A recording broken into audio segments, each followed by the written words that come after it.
The other half of the medical literature was looking at pathophysiology, just what's wrong. And this group in Miami has, from the very first day, actually the very first group, to look at the immune system as a major mediator of the cause of this illness. And since our paper came out in 1989, I'm older and older, as my daughter tries to make me look younger and younger. But in 1989, we wrote a paper from our first series of patients that showed that the chronic fatigue patients had immune activation and poor antiviral cell function. I wrote that paper in the Journal of Clinical Microbiology back at the beginning, very early on. And a couple papers right after by Jay Levy's group that said the same thing. And that's what launched us in this field. So we've been focused on viruses from the very first day. So what did we know? The very first day, we looked at Epstein-Barr virus and other herpes family viruses.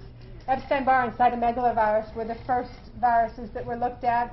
And Dr. Levy's paper and my own and others said, what we saw in all these virus serologies we looked at when we looked at the antibody was EBV's there. You can't say it's not. There was all kinds of other serology for other things that didn't pan out. But Epstein-Barr, over the years, time after time, there's been at least a subgroup of patients that look to have a higher level of Epstein-Barr virus than they should have. CMV a little less so. In the 1990s, two things happened. First, Elaine de Freitas and Mike Holmes from New Zealand both published papers about the same time, 1991-92, saying that they saw a retrovirus in chronic fatigue syndrome. And Dr. Holmes' paper had all these beautiful scanning electron micrographs of little budding viruses coming off of white blood cells that looked for all the world like a retrovirus.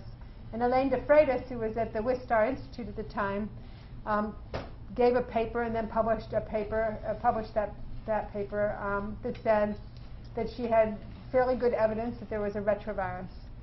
What happened next was a little complicated. Partly, from our group's point of view, we recruited Elaine down here at the University of Miami, and she joined our faculty. And unfortunately, she became very ill very shortly after and left. So we never got to pursue her work, which is a shame. I'm sure she's feeling very good right now about this new work. It has to be feeling pretty darn good. The other thing that happened was that the Centers for Disease Control published a paper and presented at a number of conferences that they failed to find that retrovirus. And it was a shame because that was how it was left. There was this positive finding from two different groups, one group saying absolutely not, and then nothing much went further from there. So we lost, unfortunately, that time from then to now. I'll have to say, though, we didn't know that this virus hadn't been identified yet, and I'm not quite sure. I mean, I don't think it would have been a rapid thing there, but certainly we would have been further along than we were now, and certainly would have been further along had we pursued it. The HHV6 was the second big thing that happened. In the middle of the 90s, this other new virus was discovered, human herpes virus type 6. It's the virus that also causes the 3-day measles. It's another childhood virus, another herpes family virus. And it turned out to be reactivated in a whole lot more people than the Epstein-Barr virus. So this was the first virus that got a lot of credibility as really being there by all the groups that were looking. And there was some excellent work, Connie Knox, or Darren Mablashi, who was the discoverer of the virus, Connie Knox, some excellent group, and a foundation, a private foundation, the HHV6 Foundation, that did some excellent fundraising and really did some pointed research to drive this home and push that along to the point where clinical trials have been going on to try to suppress this virus with some efficacy. So that was very exciting. So then we enter this decade, and we've got enteroviruses. That's Dr. Chia's work, where you did a lot of gastric biopsies, and he found Coxsackie virus, which is a whole different family of viruses. It's also very common, reactivated, and he found it in the gut wall. He's a gastroenterologist, and he was biopsying stomach, and he found virus. So it made us stop and think, well, wait a minute.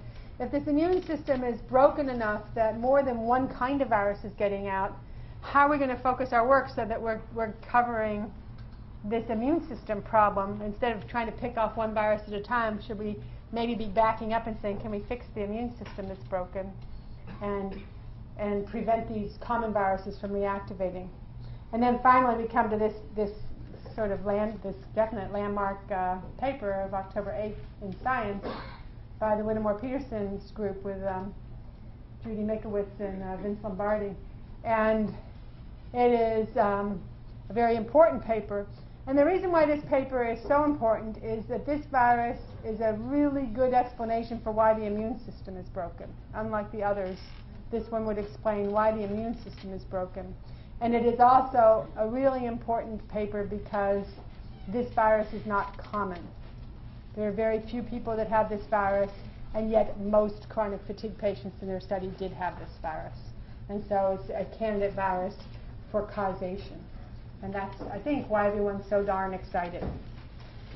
I put up this slide, I'm going to say, because this is going to be videoed and someone's going to read this that's not here. And I want to make sure people know when I'm using someone else's slides.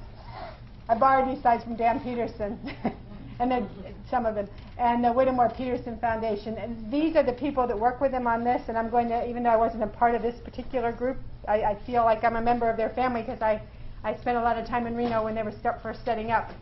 And I really admire these people. They're really very talented. So they're at the Whittemore Peterson Institute. Even though Annette Whittemore's name is not on this slide, it should be right up there on the top. Annette Whittemore is the reason why the Whittemore Peterson Foundation or Institute came to be. Harvey and Annette are these lovely people who know how to get something done. And their daughter is very ill, and they realized that they were getting the best possible care because they had Dan Peterson as their doctor. And they said, but how sad it is for people who don't have access to such talented doctors. And so they established this, the WPI, the Whittemore Peterson Institute.